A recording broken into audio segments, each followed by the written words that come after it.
Ladies and gentlemen, Secretary of State of the United States, Michael Pompeo, and Vice President of the United States, Mike Pence.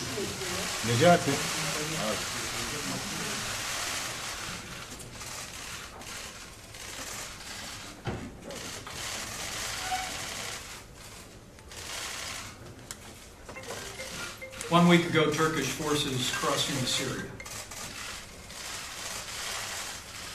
Earlier this week, President Trump took decisive action to call on Turkish forces to stand down, to end the violence, to agree to negotiations. And today, I'm proud to report, thanks to the strong leadership of President Donald Trump and the strong relationship between President Erdogan and Turkey and the United States of America, that today the United States and Turkey have agreed to a ceasefire in Syria. The Turkish side will pause Operation Peace Spring in order to allow for the withdrawal of YPG forces from the safe zone for 120 hours.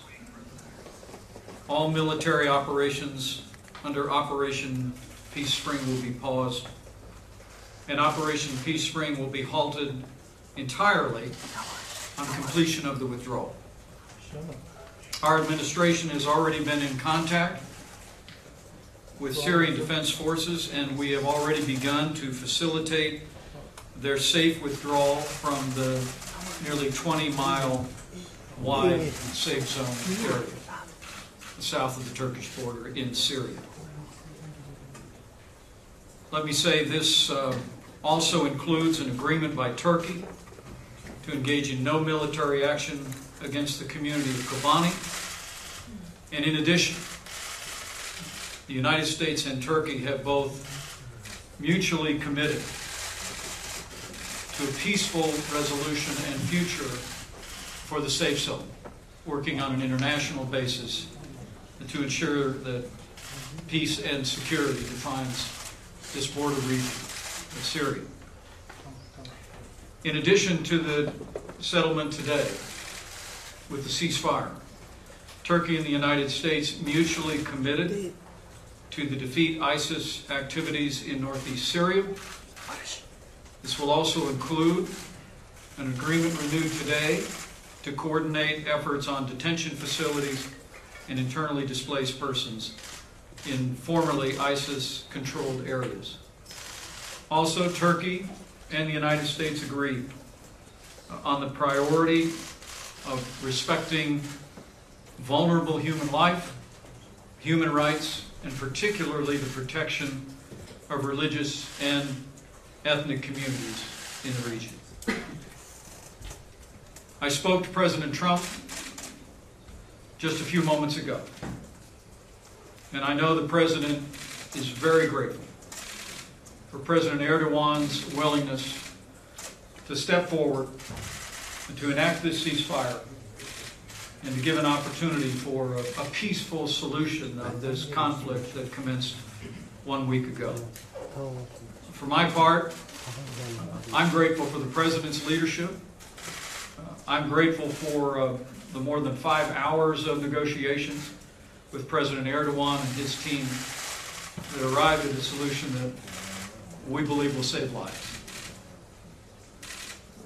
And let me also say I'm very grateful for this team, and to be able to have alongside the Secretary of State, Mike Pompeo, our National Security Advisor, Robert O'Brien, Ambassador Jim Jeffries, and Ambassador David Satterfield. Was a great privilege. And each of the members of this team contributed equally to achieving this outcome, which is a great contribution to security in this region, and it's a great contribution to the strong and enduring relationship between the United States of America and Turkey.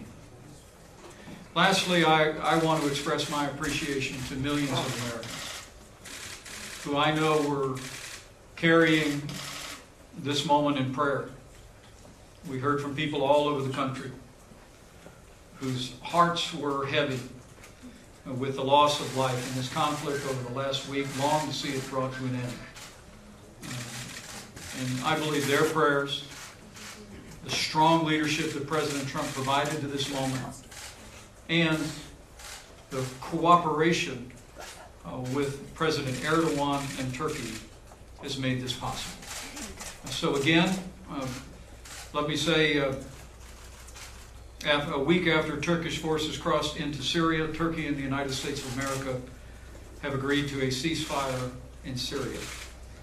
It will be a pause in military operations for 120 hours while the United States facilitates the withdrawal of YPG from the affected areas in the safe zone.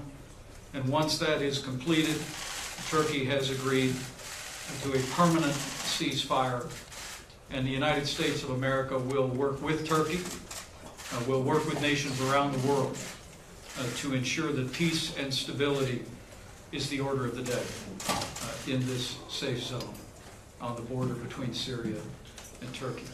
With that, let me recognize Secretary of State Mike Pompeo, and thank you, Mr. Secretary, for your great work. Thanks. I think the Vice President said it well. I just wanted to add this thought. There obviously remains a great deal of work to do in the region. There's lots of challenges that remain, but this effort tonight sets the conditions for the successful resolution of this particular piece, which created enormous risk and a real risk of instability. And President Erdogan's decision tonight to work alongside President Trump to achieve this end will be one that I think will benefit Turkey a great deal. Thanks. I know you want to take some questions.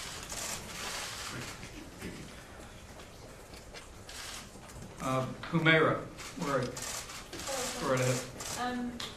Thank you very much. How will you overcome the damage that's been caused over the past week? There's been a lot of animosity between US and Turkey.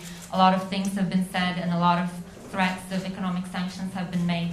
How are you going to repair the relationship going forward? Thank you. Well, first, as you'll see from the agreement,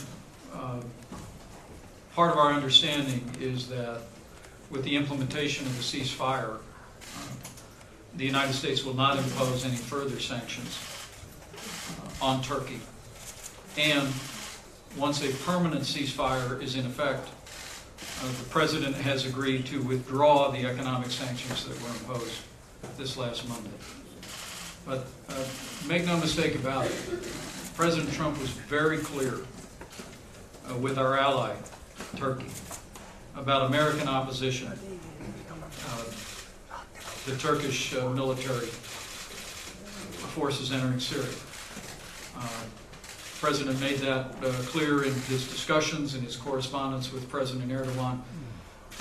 And I believe that the candor and frankness that President Trump applied to this, and the strength of his relationship with President Erdogan, both contributed to the ability for this agreement to come about. Now we will work together to implement this agreement. As I said, our team is already working with YPG personnel in the safe zone for an orderly withdrawal outside the 20-mile mark, and we're going to go forward together to bring peace and security to this region. I'm very confident of that.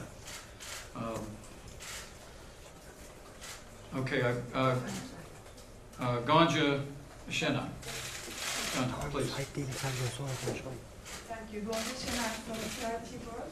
There are reports by some international organizations on how YPG is treating ethnic and religious minorities in northern Syria. And Christian leaders in Turkey are making calls to the country to ensure peace and security in the region. I'm wondering your thoughts on this. Well, let me let the Secretary also address that, but I can tell you that President Erdogan and I spoke at great length about the importance of protecting religious minorities in the region. President Erdogan also shared with me the perspective of many leaders in religious communities here in Turkey who have great concerns about violence and persecution taking place along the border. And so part of our agreement is to continue to work very closely to ensure that religious minorities can thrive and that religious pluralism is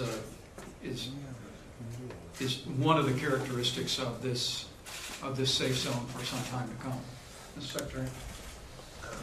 Not only this, we've certainly heard from, the Vice President heard from Christian leaders around the world who expressed much of the same concern that you just described. We think this reduction in violence, this ceasefire, reduces the risk of that, so we think this greatly contributes to protecting religious minorities throughout Syria and throughout the broader Middle East, as well as all obviously happens in the context of lots of religious challenges, lots of challenges of religious persecution in Iraq and other places as well. We think this is an important contribution in that regard. The other thing is that we talked about at some length is that to the extent there are abuses that are identified, we'll ask each leader, certainly President Erdogan and his team and others, to investigate any allegations of abuse that have taken place.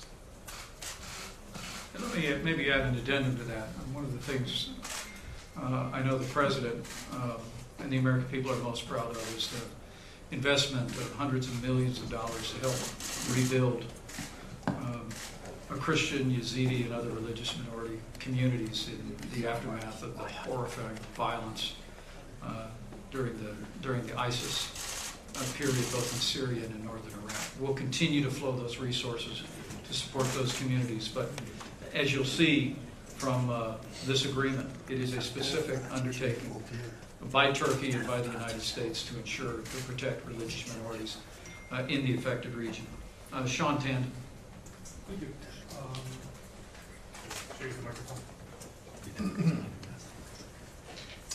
Thank you, Mr. Vice President. You mentioned that there's an organized withdrawal of the YPG fighters. Can you explain that a little bit more? You said there's been an agreement with them, where they're going to withdraw to, what do you see the future of them? And while there are obviously concerns here in Turkey about the YPG and their links to the PKK, many in Washington say, for example, that they led part of the fight against the Islamic State group, against ISIS. What do you see for the future of northern Syria? Do you see any future for the Syrian Kurds politically there? Well, our commitment with Turkey is that we will work with YPG members, and we also know as Syrian Defense Forces to facilitate an orderly withdrawal over the next 120 hours. Let me say that's literally already begun. And where they will be withdrawing from is the demarcation line, roughly 20 miles south of the border.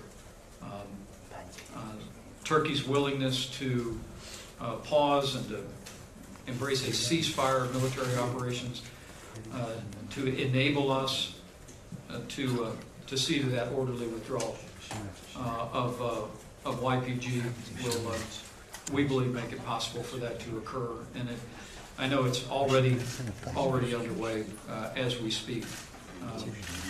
But look, Turkey's have great concern about their borders. And while the United States of America did not approve of their military crossing into Syria, we have always endorsed a safe zone. And it was a matter of discussion and negotiations. And we believe that the Kurdish population in Syria, with which we have a strong relationship, will continue to endure. The United States will always be grateful for our partnership with SDF in defeating ISIS. But we recognize the importance and the value of a safe zone to create a buffer between Syria proper and the Kurdish population and the Turkish border, and we're going to be working very closely. So we think the agreement today first ends the violence, which is what President Trump sent us here to do. I said it again and again to President Erdogan. It's President Trump sent us here to end violence and to achieve an immediate ceasefire. Thanks to the agreement that we negotiated today and the strong stand that President Trump took in the preceding days, we've achieved that. We've also achieved an opportunity by working with YPG to move out of the area to create more peace and security and stability in that buffer zone. And we're going to be working very earnestly to accomplish that. We believe that can be accomplished during the 120-hour period, and after which there'll be a permanent ceasefire, and then we'll continue to engage. Again, not militarily. The President made it clear that we're not going to have military personnel on the ground, but the United States will continue to engage diplomatically, politically, and of course in humanitarian aid and support to affect all of the people affected in this region. Last question. Thank you, Vice President. You mentioned that the United States. You mentioned the United States opposed Turkey's incursion into northern Syria. But Erdogan has always wanted a sort of safe zone here. What concessions did you actually get out of President Erdogan? Number one. Number two, have you gotten specific assurances from the YPG that they will comply with the terms of this agreement? Because that's something that they have said that they would not do. And finally, with the Kurds moving south, and now with the U.S. sanction in terms of them moving south, how would you address critics who would call this potentially a second abandonment of the Kurds? Well, I think you'll be able to see from the agreement itself what concessions were made. President Trump, in his telephone call with President Erdogan earlier this week, and in the directive that he gave us to deliver, was very clear that he wanted a ceasefire. He wanted to stop the violence. Turkey's engaged in an active military operation.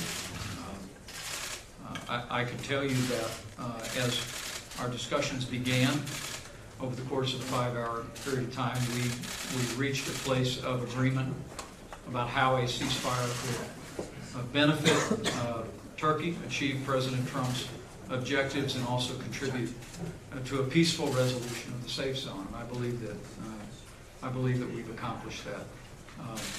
With regard to the YPG, Syrian Defense Forces, we have been in contact today, and we have received repeated assurances from them that they'll be moving out, that they greatly welcome the opportunity for a ceasefire, to make a safe and orderly withdrawal from those areas in the safe zone where they still have a presence. And we're very confident that that's already taking place, and we're going to be using all the leverage that we have of having fought alongside Syrian Defense Forces in the battle against ISIS to facilitate their safe withdrawal. But we think this is an outcome that will greatly serve the interests of the Kurdish population in Syria, will greatly serve the interests of Turkey, and it will create the kind of long-term buffer zone that will ensure peace and stability in the region. Mr. Vice President, just want to follow up on that question. What specific concessions did Turkey receive? Specifically, I want to ask you if they brought the issue up of the bank, Hall Bank. Not in the context of these negotiations. I think when we had concluded the negotiations, the topic was raised, and we informed them that was a matter for the Southern District of New York and the Justice Department.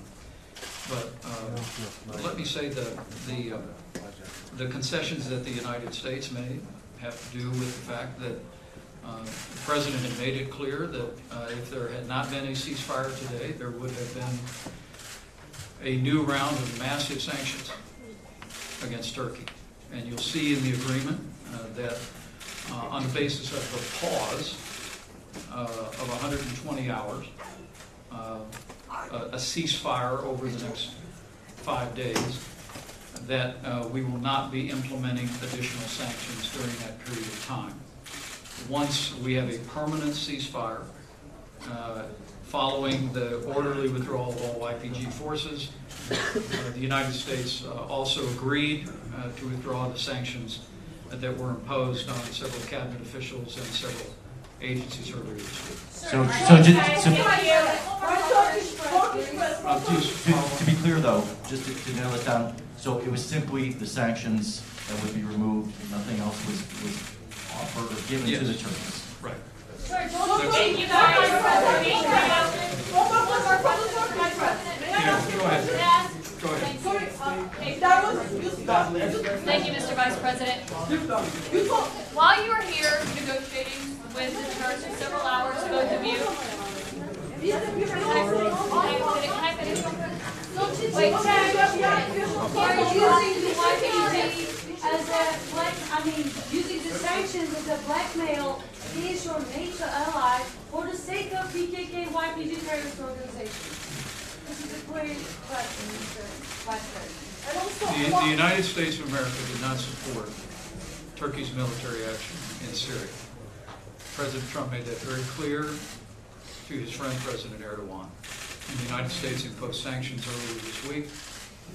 And the President made it clear yesterday, we made it clear again today, that there would be additional sanctions coming to bring an end to the violence, to the loss of innocent lives in this border conflict. That being said, let me say, I really believe today's ceasefire is a credit to President Trump and to President Erdogan. It's a credit to the strong relationship between the United States and Turkey. It's also a credit to the strong relationship between our two leaders. And where there are differences between friends, it's important that the friends let their feelings be known. President Trump did that in this case. But it facilitated us being able to reach an agreement that has now resulted in a ceasefire, and we believe will set the stage for creating a peaceful and stable, a safe zone, and the United States is committed to achieving that for all the people of this region. Mr. Vice President, can I finish my question that I started?